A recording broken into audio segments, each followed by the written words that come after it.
to crack the whip on this. Ayab Khan. Not here. Mark Ferguson. For 5, Mr. Speaker. Thank you, Mr. Speaker. The UK's R&D system is a central strength and vital to the future prosperity and well-being of our citizens.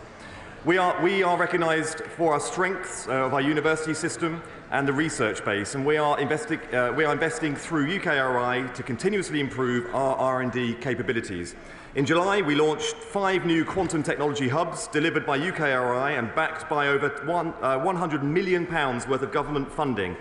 This will ensure that British people benefit from the potential of quantum technologies, from healthcare to computing to national security and critical infrastructure alike.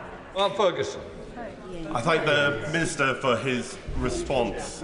Turbo Power Systems in my constituency is a great example of a global company built on research and development, but with proud local roots. Would you be happy to visit, as I have, to see their fantastic work? Yeah. I'm grateful to my honourable friend for the question. Of course, the next time I'm in the region, I really look forward to visiting Turbo Power Systems and the amazing work they do. They are contributing to the endeavour and one of the key missions of this country, which is this government, to get to clean power, superpower status by 2030. And I look forward to seeing what they're doing to make that a reality. Tom Gordon. I recently visited Yorkshire Cancer Research in my constituency of Harrogate and Knaresborough. They're coming up to 100 years since they've been founded, and they've created amazing drugs like tamoxifen that have helped people extend their lives and fight cancer. We know that in Yorkshire, less than 5% of medical research is spent in R&D in our area. I'm wondering, given that we have 8% of the population, what more the Secretary of State can do to make sure R&D opportunity investment is spread around our country. It's incredibly important for this government that we invest across the whole country, which is why we've invested £118 million in healthcare research and partnership hubs which are outside of London and around the United Kingdom. I hope that this benefits his area too. Jill Mora, Chair of the Select Committee. Thank you, Mr. Speaker. The whole House, and certainly the government's industrial strategy, recognises that to drive growth we need innovation clusters across the country. The last government committed to increasing R&D spend outside of the Greater South East by 40% by 2030 as part of the failed levelling up strategy. Would the Secretary of State say whether he intends to maintain that target and/or what steps he will take to ensure that funding is available to drive regional growth and innovation? I'm extremely grateful for the question from my honourable friend, and I congratulate her on behalf of the whole House on her election as Chair of the Science, Innovation Technology Select Committee. I look forward to appearing before it soon and regularly afterwards. She raises an incredibly important point, and I can say that this government is committed to working with local and regional mayors to make sure that local growth plans and the partnerships with the UKRI are one that benefits all regions. I can say that these include a £100 million Innovation Accelerator pilot and £80 million Launchpad programmes, all of which will meet the needs that she is outlining. Jim Shannon. Mr. Speaker, can I thank the Secretary of State very much for his answer, and he has an interest in Northern Ireland. Can I ask this question? Does the Secretary of State hold stats on how much research and development tax relief support has been issued to Northern Ireland in the last 12 months to help support science and technology? If you don't have the figures today, quite happy if you send them on to me. Mr. Speaker, thank you. As always, I'm grateful to hear from the honourable gentleman. Any specifics that I can follow up from this, I'll be in touch with. But we are a government committed to Northern Ireland, which I believe he will see from day one of this Labour government back in July. I can also show that there's been great advancements in the investment into Northern Ireland, which is why broadband, fast fibre optic broadband, has the highest coverage rates in Northern Ireland than any part of the United Kingdom.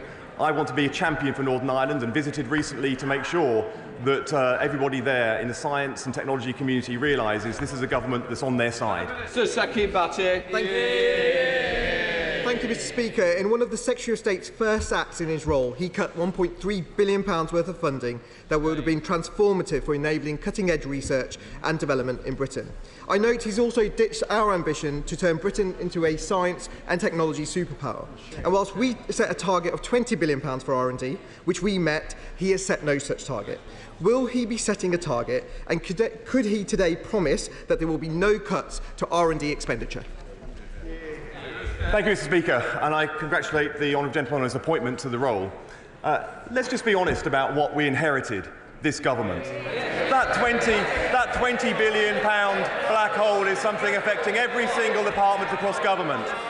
We inherited a situation in my department where the previous government, including the Chancellor, the former Chancellor here, committed at this dispatch box to an exascale project that not one single penny was committed to.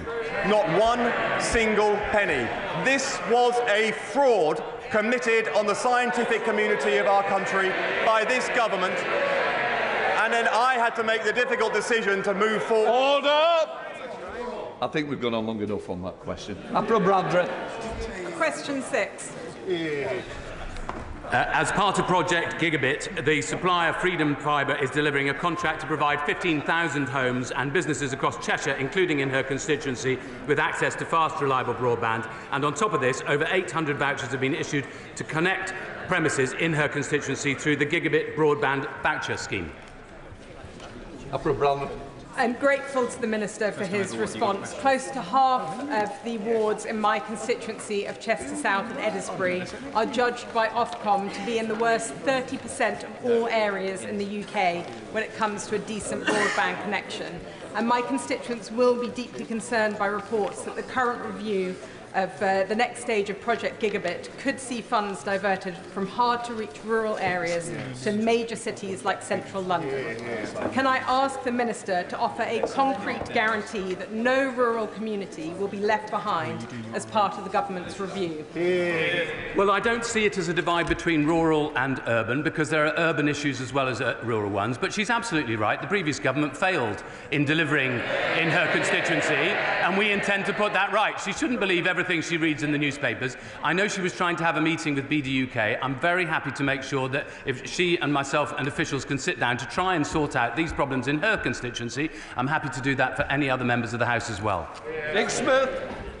Thank you, Mr. Speaker. The Minister knows that improved connectivity is really important to the economy of our South Wales valleys. However, it's been hard for me to get definitive information on the rollout of Project Gigabit to Trevel, just north of Tredegar, in my constituency. So could I please ask the Minister to look into this, so that my constituents in Trevel and the rest of Blaenau Gwed and Rumney know when their broadband service will improve? I'm very happy to arrange the same kind of meeting as I was offering over there with my honourable friend. He's quite right that there are very significant problems in valleys communities in South Wales, and we need to put these right. I would also say it is a shame that we haven't had a digital inclusion strategy for 10 whole years. I think that is a disgrace, and that's one of the things that we need to put right. Mr. Carmichael. Mr. Speaker. We've already debated some of these issues, as he knows, and he's quite right to stress that the space sector in the UK is one of our most important possible areas of economic growth. We want to maximise our unique potential in this area, and I look forward to working with him and the companies based in his own constituency who are seeking to do this. Well, Mr. Carmichael. Can I thank the Minister for that, because this is a sector that offers massive economic and strategic opportunities for the United Kingdom. The development of the Shetland Spaceport at Saxford is now significantly ahead of the rest of the field in this. So getting that project across the line will actually be something that brings benefit to other projects right across the whole of the United Kingdom. Will he meet with me and the developers of Saxford and Shetland to discuss what the government can do directly and indirectly to help them? It feels like I'm going to be meeting with everybody, but I'm very happy to meet with him, and indeed I'm meeting with Orbex later on today, because it's a really important point that the launch sector is somewhere where we have a very specific geographical advantage and in terms of skills that we need to exploit to our best advantage for the whole of the UK economy. It's not just about what happens on Shetland, it's about lots of businesses as part of the supply chain, through from mission control to technological support. So yes, I'm very happy to meet with him. Mike Reader. Great, Mr. Speaker. Thank you, Mr. Speaker. Keeping children safe online is the priority for this government. The Online Safety Act places strict safety duties on online platforms such as Roblox to protect children from being groomed by online predators. Ofcom is the regulator for the regime, and they will set out steps in the codes for the platforms to take to fulfil their duties by the end of this year. Irina. Mr. Speaker, one of my constituents is a volunteer moderating the Roblox platform. His group have identified and had banned over 14,000 accounts involved in child grooming, exploitation and sharing indecent images. Does the Secretary of State agree with me that whilst we drive for tech innovation and investment, we must keep online safety at the heart of our strategy? I'm grateful for his question, and I extend my deepest sympathies to those who have been affected by the crimes that he has outlined here. The Online Safety Act and the measures that will be coming to force soon are there to directly impact that concern. I want those powers to be used as assertively as is possible. I've heard just today about another story affecting Roblox. I expect that company to do better to protect the service users, particularly children, on its website. I am Khan. Melanie Ward. Question number 2, Mr. Speaker. Thank you, Mr. Speaker. At the International Investment Summit on Monday, some of the world's biggest science and tech firms committed to invest billions of pounds in Britain, growing our economy and creating new jobs across our country. In Rome last week, I launched the UK's first online safety agreement with the United States. By working with our closest partners, home to the world's biggest tech companies, we will create a safer online world for our children. Finally, I'd like to congratulate, on behalf of the whole House, Sir Demis Hassabis and Geoffrey Hinton for the Nobel Prizes for which they were won last week. Their extraordinary achievements are testament to the phenomenal level of AI talent that is fostered in Britain today. Melanie Ward. Thank you, Mr. Speaker. There are numerous examples of the damage that out-of-control social media and mobile phones are doing to our young people, including in my area of Fife. The Courier newspaper has played an important role in highlighting these. Does the Secretary of State recognise the concerns that the Safer Phones Bill, presented today by my honourable friend, the member for Whitehaven and Workington, and backed by many across this House, seeks to address? I'm grateful for the question, and also pay tribute to the Courier newspaper in her area for exposing some of these issues. We must keep children safe and vulnerable people safe when they're online. It is my intention to make sure that safety is baked in from the outset. When it comes to keeping children safe in this country, everything is on the table, and I am open-minded as to how we move forward in order to achieve a much safer environment. Companies releasing products into our society should see it as a privilege, not a right. I have high expectations on behalf of this country to make sure that safety is baked in from the start. Secretary Andrew Griffith.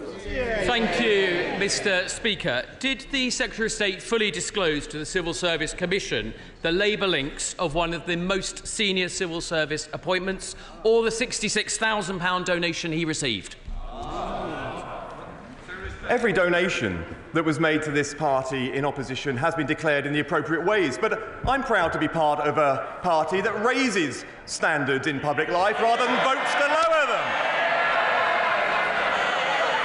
And, Mr. Speaker, I'm also proud to be part of a party that comes into government and attracts talent to working for it, whereas when they see talent, they libel it. Well, Mr. Speaker, thanks to Whitehall Watch, we have a copy of the form. It's clear that the Secretary of State failed to mention the conflicts of interest as required by the Ministerial Code. In the words of the Prime Minister's favourite pop star, some would say he's guilty as sin. Will he refer himself to the advisor on standards, or do we have to wait for the Prime Minister to finish organising VIP motorcades and do it for him? There we have it. We have a party that attacks civil servants who are gravitating the world's greatest talent coming to this party with this government to work for it. When he sees talent in government, he libels it and saddles the taxpayer with the bill. This government attracts talent, and I'm proud of it. Speaker. Thank you, Mr. Speaker. The first Farnborough International Space Show will take place in my constituency in March next year. With space agencies from across the world already signed up to attend, the show will allow the UK to stand on the world stage and showcase our position as a convener of global innovation. Will the Secretary of State and the UK Space Agency pledge their support to this show? And can I invite him to join me at this inaugural event? Farnborough has done an astonishing job at getting British aviation into the global news. This is something I've supported. My dad served in the Fleet Air Arm back in the 1960s, and I went with him many times to Farnborough to see the planes he worked on up there in the sky. The fact that Farnborough is now moving into space is something that we should celebrate as a country and as a House. Of course, I am very grateful for what they're doing, and of course I will be there to participate in the event in any way that is meaningful when it comes around. Thank you. Rebecca Smith. Thank you, Mr. Speaker. BD UK has recently classified Devon, including rural areas like Dartmoor National Park, as a Type C procurement under Project Gigabit. However, there are concerns about how agile and timely its delivery will be. Will the Minister agree to meet with me to discuss the speedy rollout of broadband in Dartmoor National Park? Yeah. It seems I've never been... Thank you. It seems I've never been so popular. Of course, I'm very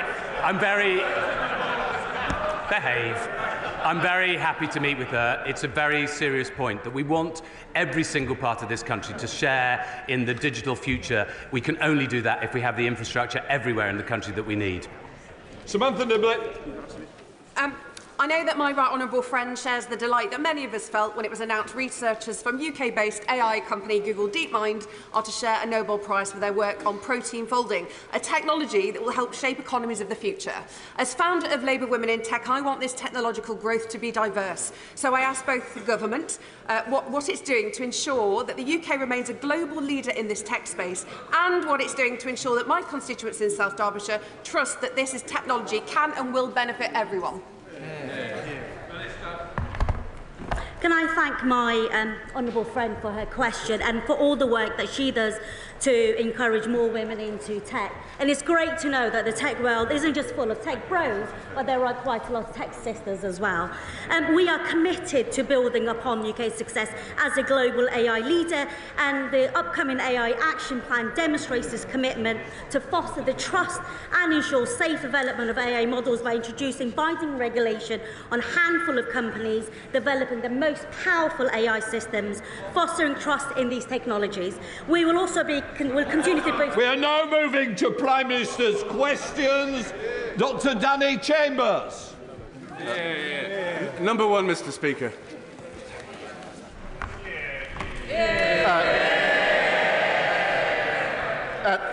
Thank you, Mr. Speaker.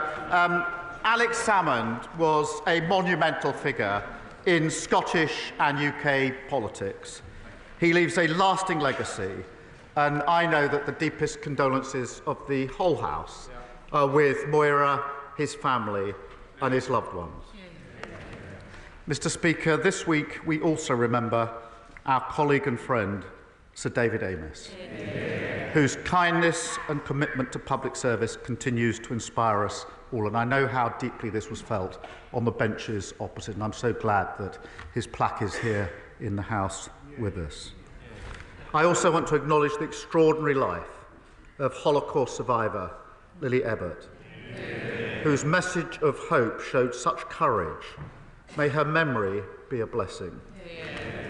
Mr. Speaker, we also extend our sympathies to the family of General Sir Mike Jackson.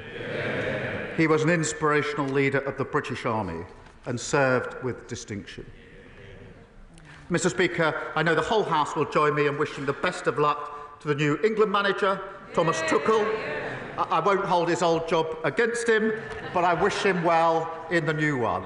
Mr. Speaker, this morning I had meetings with ministerial colleagues and others in addition to my duties in this House. I shall have further such meetings later today. Dr. Danny Chambers. Thank you, Mr. Speaker. In last week's maternity services debate, we heard of the devastating impact of the removal of consultant-led maternity services from a hospital. Now, under the previous government's unfunded new hospital programme, there were proposals to remove consultant-led maternity services from our hospital in Winchester. Could the Prime Minister reassure me and my constituents that under the new government that maternity consultant-led maternity services and A&E services will remain in Winchester, and will he commit to funding properly the backlog of maintenance that has developed in our hospital in Winchester? Yeah. Well, I thank him for raising this very important issue and for championing the voices of women in his constituency. We are committed to ensuring that all women and babies receive safe, compassionate and personalised care through pregnancy, birth and critical following months. Reconfiguration of the services, as he knows, is a matter for the integrated care boards, important as it allows decisions to be made locally and tailored to local interests. But all changes should be based on evidence, clinically led and involve engagement with patients to ensure they'll deliver better outcomes. It's a very important issue. Alison. Thank you, Mr. Speaker. Whitby Interactive has provided inclusive play schemes and holiday activities for children and young people with special educational needs and disabilities for 26 years. It has been a lifeline for families continually failed by Conservative governments. But Interactive is set to close due to a funding shortfall.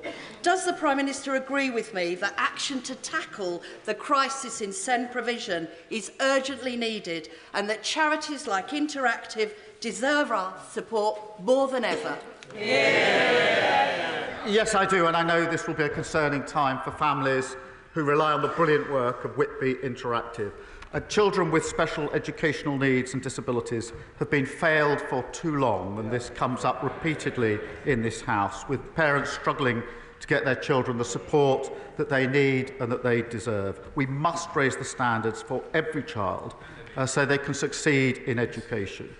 We will fix the foundations, Mr. Speaker, and ensure every child can achieve their potential. Leader of the Opposition, Rishi Sunak. Can I join with the Prime Minister's words of tribute to Alex Salmond and the Holocaust survivor Lily Ebbert, and thank him for his kind words about Sir David Amess. We remember him fondly, and we will be thinking of all their families at this moment. Mr. Speaker, this week, China has carried out unwarranted, aggressive and intimidatory military exercises in the Taiwan Strait. Our allies are rightly concerned. After worrying reports that the government may have intervened to stop a visit to the UK by the former Taiwanese president, can the Prime Minister confirm that the Foreign Secretary will use his meetings in Beijing this week to condemn China's dangerous escalatory acts in the Strait? I thank him for his question. The continued military activity in the Strait is not conducive to peace and stability in the Taiwan Straits is in all of our interest. On the wider point that he raises, we will cooperate where we can as permanent members of the UN Security Council, issues like net zero, health and trade, compete where we have different interests, but challenge, the point he makes is absolutely right, where it's needed, to protect national security, human rights and our values, and we will put that challenge in.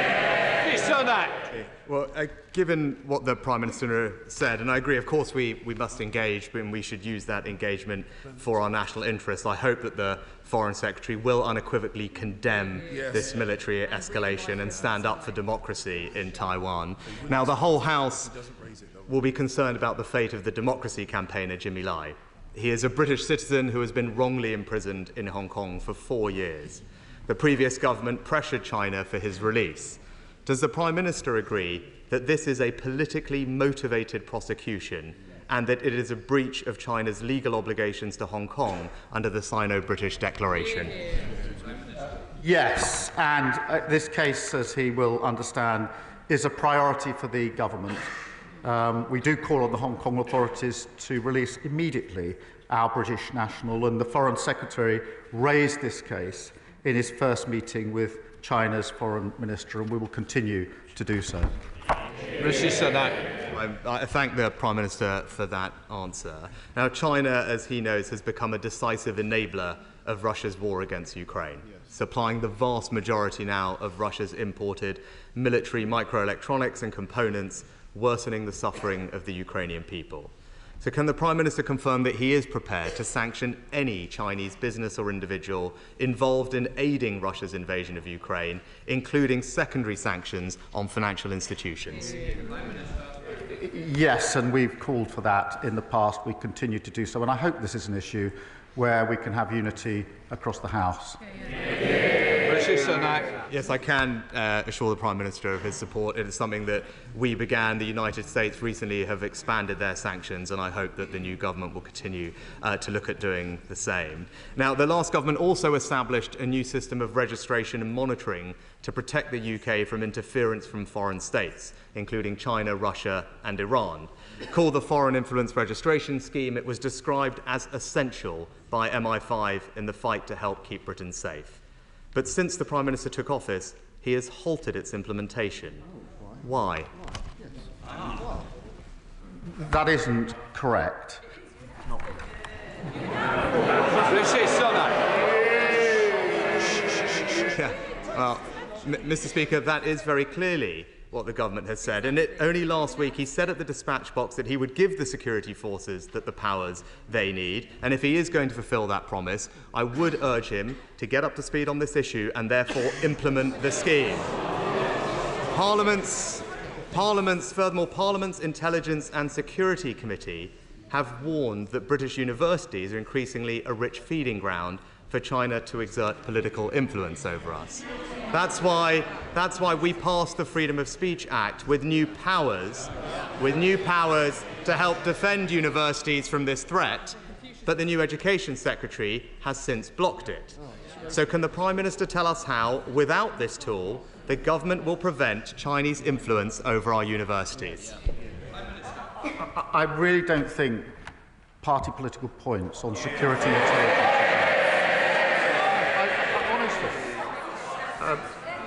Throughout the last Parliament, we stood with the government on all questions of security and intelligence because it was important to the outside world that we did so. I worked with the security and intelligence services for 5 years prosecuting cases. I know firsthand the work that they do as a lawyer. I've known firsthand the work they do as the Prime Minister. We support them in everything that we do, and he knows that. Mr. Speaker, whether it's the FIRS scheme or the Freedom of Speech Act, these were new tools, new sets of powers that the previous government passed in order to give, whether it's our universities or security services, the powers they need to tackle a growing threat. And we will, of course, continue to support the government in protecting our national security, but do believe on this side of the House that those tools are needed and are concerned by reports that the new government has paused their implementation or indeed scrapped them. But finally, Mr. Speaker, the Chinese government has sanctioned multiple members of our parliament for championing human rights. As a result, they have faced intimidation, abuse and surveillance. And Mr. Speaker, I commend you for your defence of the right of every member of this House to speak out on crucial issues without fear of retaliation from foreign states. Now, I know the Prime Minister will agree with that too. So this week, will the Foreign Secretary in his meetings not just raise the issue, but tell the Chinese government to lift those sanctions on our colleagues? Yes, and we speak with one voice. He speaks about the record of the last government. That record was 14 years of failure. 6 years austerity, 3 years of Brexit logjam, then Johnson Trust and the Leader of the Opposition, utter failure. And this government was elected to do things differently, to make fairer choices, but most importantly to give Britain its future back. So we will fix the foundations, we'll do it with a long-term plan to grow our economy, protect working people and rebuild our country.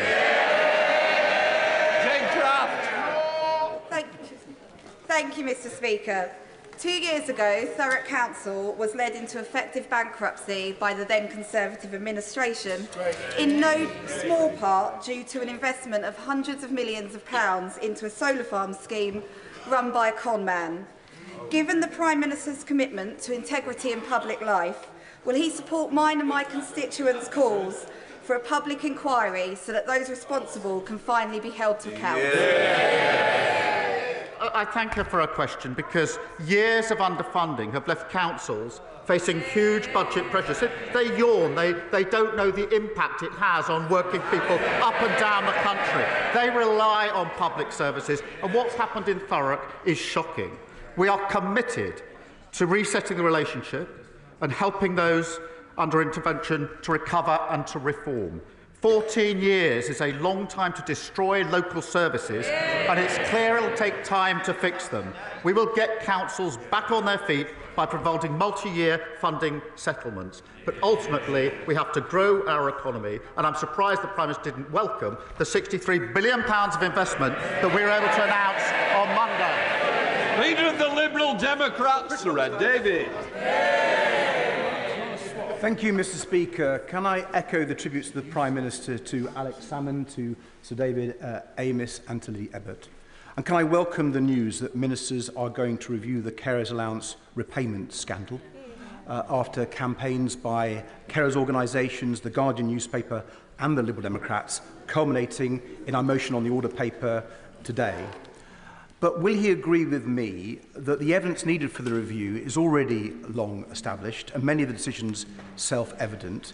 So will he and his colleagues vote for our motion today so we can write off the overpayments, we can end the crazy cliff edge to the earnings limit now and have a fuller review for the support that carers deserve? I thank him for raising this. This is obviously a really important issue affecting a number of people, and that's why we've launched an independent review into the carers allowance overpayments to look at the circumstances of the overpayments, to see what went wrong and therefore what can be done to put it right, because carers must get the support that they deserve. So I'm grateful for him for raising it. I'm glad that we've been able to take this action today to go forward on a really important issue. David. Can I thank the Prime Minister for that answer and ask him that ministers in the review will listen to the voices of carers throughout. Can I turn to the Middle East now? Israeli Finance Minister Smotrich had said that starving 2 million people in Gaza might be justified and moral. National Security Minister Ben-Gvir called settlers who killed a 19-year-old on the West Bank heroes. After my visit to Israel and Palestine last February, having witnessed the damage that these extremist ministers in the Netanyahu government are doing, I called on the last government to sanction them. The last government refused, but we now learn that the former Foreign Secretary was considering this. So will the Prime Minister now sanction ministers Ben-Gvir and Smotrich? We are looking at that because they're obviously abhorrent comments, as he rightly says, along with other really concerning activity in the West Bank, but also across the region. The humanitarian situation in Gaza is dire. The death toll has surpassed 42,000, and access to basic services is becoming much harder. And Israel must take all possible steps to avoid civilian casualties, to allow aid into Gaza in much greater volume, and provide the UN and humanitarian partners the ability to operate effectively. Mr. Speaker, along with France, the UK will convene an urgent meeting of the UN Security Council to address this. Lyndon. Thank you, Mr. Speaker. It's been an honour to meet my constituent, Tom Morton, a young person in care who sat in the public gallery today and cares so deeply about politics and communities. Young people in care are at a disproportionate risk of criminal and cynical exploitation by drug barons through county lines. Will the Prime Minister tell Tom and the House what steps the government will take to prevent vulnerable children in care becoming involved in county line operations? Well, can I welcome Tom to this House? It's encouraging to see young people engaging in democracy. County lines is a real problem, and all of us will have experienced the effect and impact of that in our constituencies. And our County Lines programme focuses on preventing young people being exploited and lured into criminal gangs, which is far too common, and committed to introduce a new offence of child criminal exploitation, long overdue. We will also create a network of young future hubs staffed with professional youth workers, mental health support workers and career advisors to provide focused support for young people, helping them to fulfil their ambitions and preventing them being drawn into crime. Samuel Roberts. Iawn Lefarydd, and Plaid Cymru too would like to pay tribute to Alex Salmond and Sir David Amess. Mr Speaker, 1 in 5 people in Wales is on an NHS waiting list. The Secretary of State for Wales says that a new cross-border NHS plan would bring down Welsh surgery waiting lists. But the First Minister of Wales, Labour, contradicts her. She denies it has anything to do with bringing down waiting lists. Are they making it up as they go along?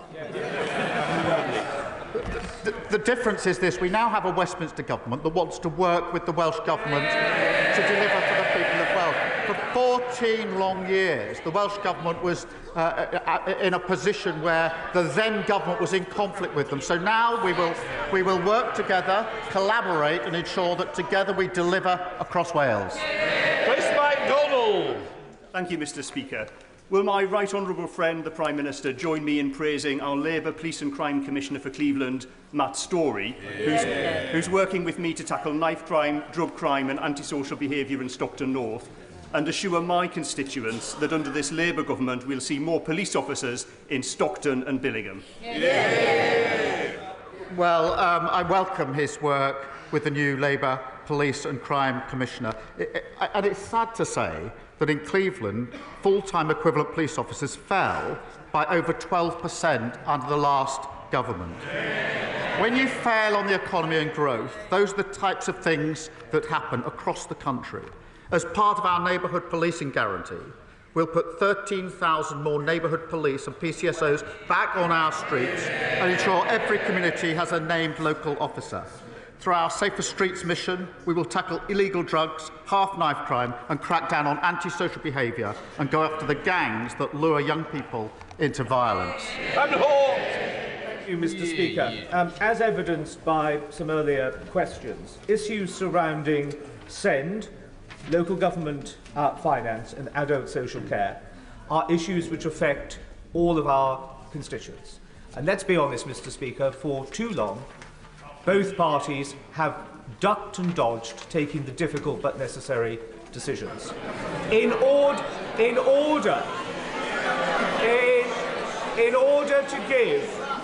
to give certainty to our constituents and confidence to those who provide those vital services, does the Prime Minister share my assessment that there is considerable merit in formal cross-party working on these issues, where we can share taking those difficult decisions in order to improve outcomes for our constituents?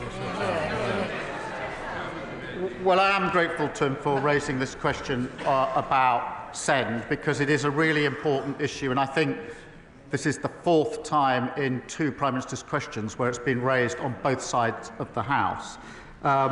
I quibble with his suggestion it's both parties, since his party was in power for 14 years. But the spirit in which he puts this forward, that this should be cross-party, is something that we should take up, because it's such an important issue. It affects so many children and parents, and therefore, notwithstanding the quibble, I'm very happy to work across the House on an issue as important as this. Katrina Murray. Thank you, Mr Speaker.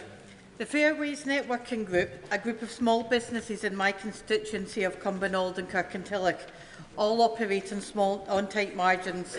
Can my right honourable friend help me reassure this group that not only do they have nothing to fear from the Employment Rights Bill, but they have plenty to gain as exemplar employers? Yes, the Employment Rights Bill is pro-worker and pro-growth, and proudly so.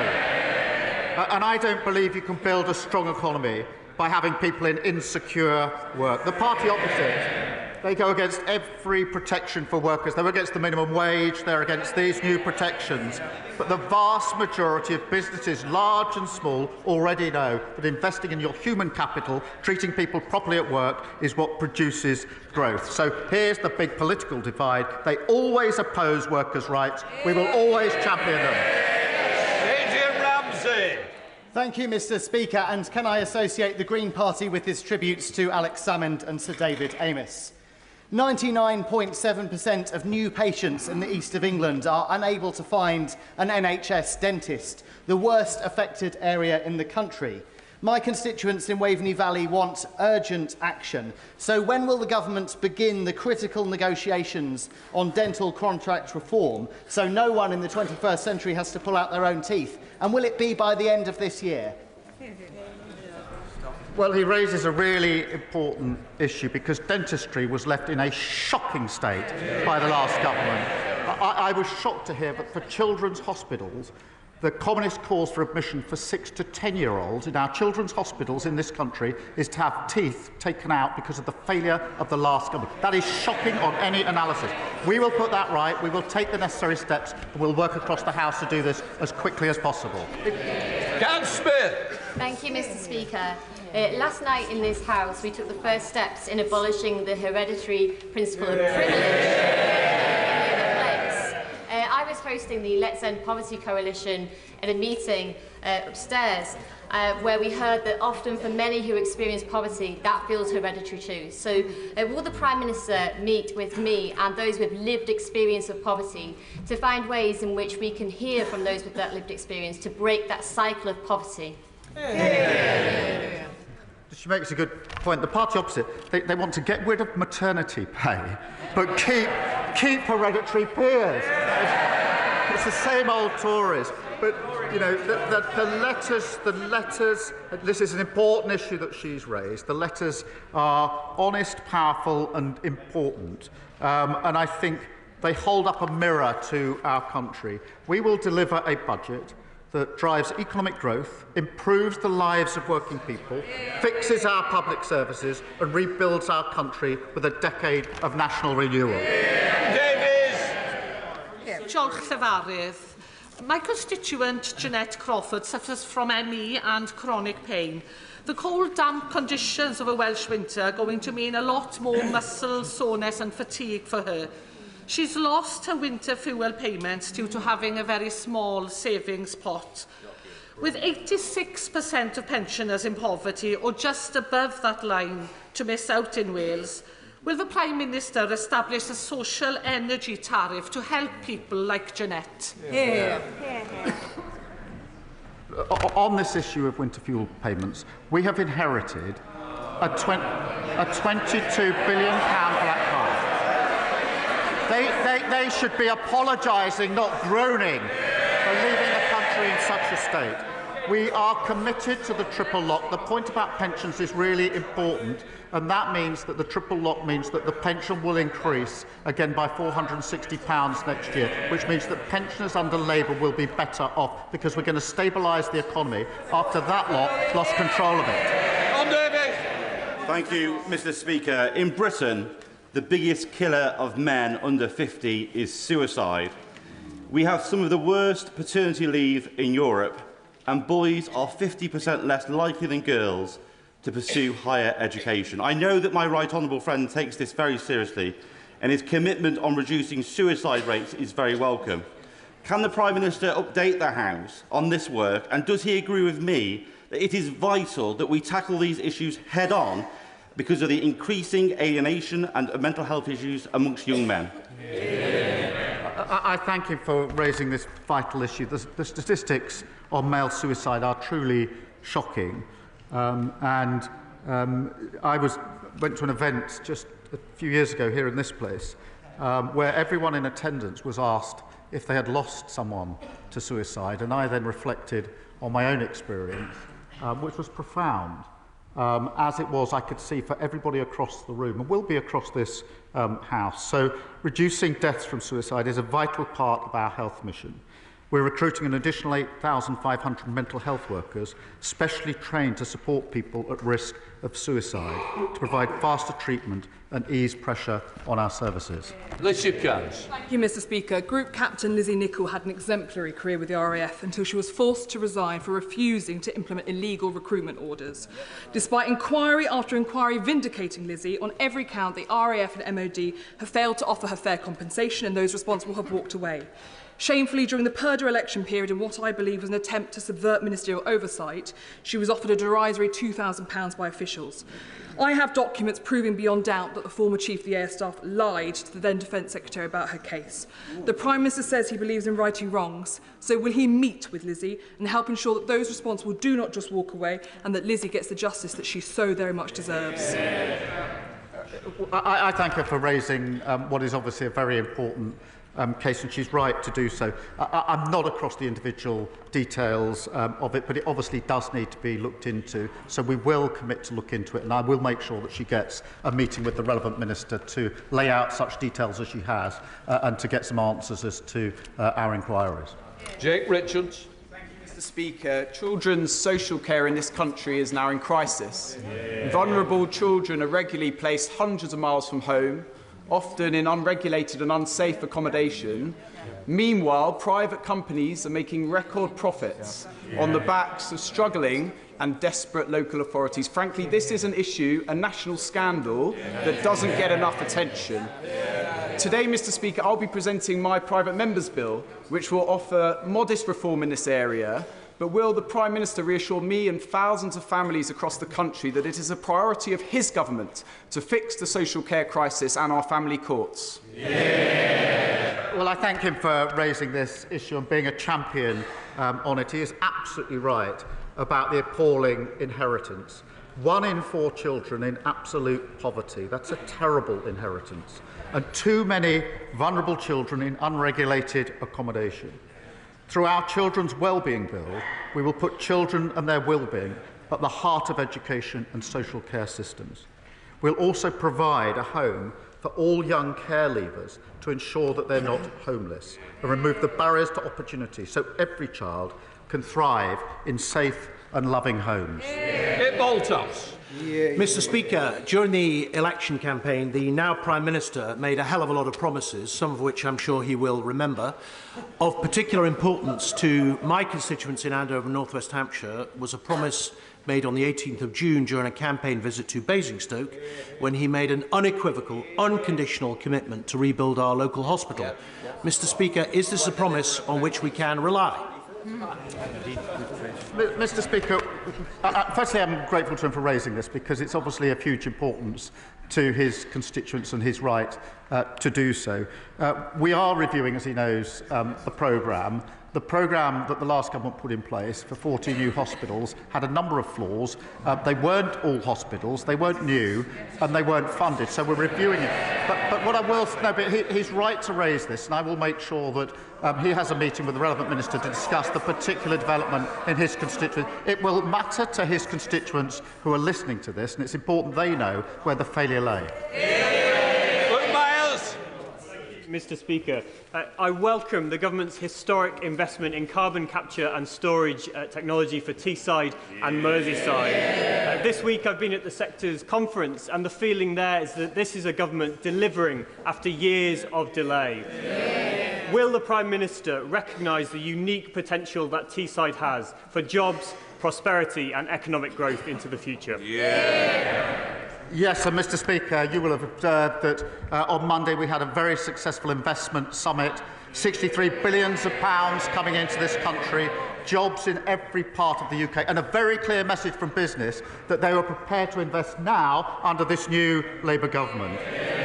Part of that was £22 billion commitment to CCUS, creating the first clusters in the world, including, as he points out, in the various parts of the country. So we'll support these jobs, we'll support these investment, we will grow our economy and rebuild our country. Thank you, Mr. Speaker.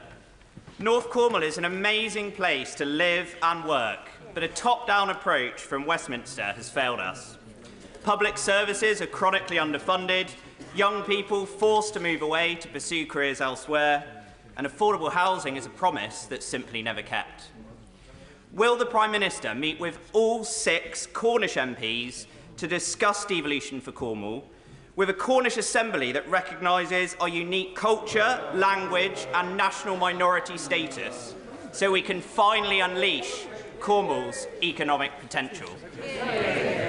I'm grateful to member for raising this. I do believe in transferring power out of Westminster and into the hands of leaders who know their communities best. Those with skin in the game know what's best for their communities. We are already making steps in the South West by signing the devolution agreement for Devon and Torbay. Absolutely encourage local authorities to work with their neighbours to pursue deeper and wider devolution for their area, and I'll make sure that he has the meeting that he's asking for. Final question, Blair McDougall. As the Prime Minister works for a ceasefire and the return of the hostages, he'll have the support of people across this House. The Prime Minister will have noted the comments from the White House calling for urgent action to deal with the humanitarian crisis in Gaza and for the Netanyahu government to increase access to aid and to the amount of aid getting through. I wonder, does the Prime Minister agree with the comments from the White House and can he tell us what representations he is making on this matter? Yes, I do agree with those remarks, and we are constantly making representations on this with our partners. There is an urgent need, and has been now for a very long time, for more aid to get into Gaza. It's a desperate situation, and Israel must comply with its international humanitarian law obligations, and that is why we are convening a session of the UK Security, of the UN Security Council with others to address this issue. Right, that completes Prime Minister's question. I'll just let the front benches clear a bit.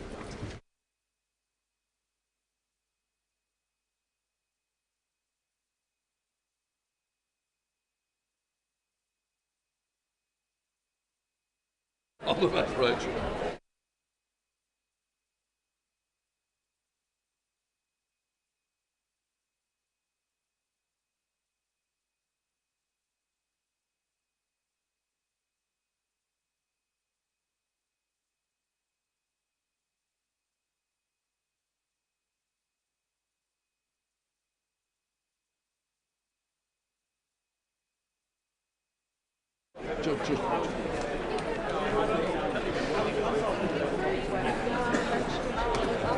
Right. Order. I should inform the House that there has been an issue with the publication of the date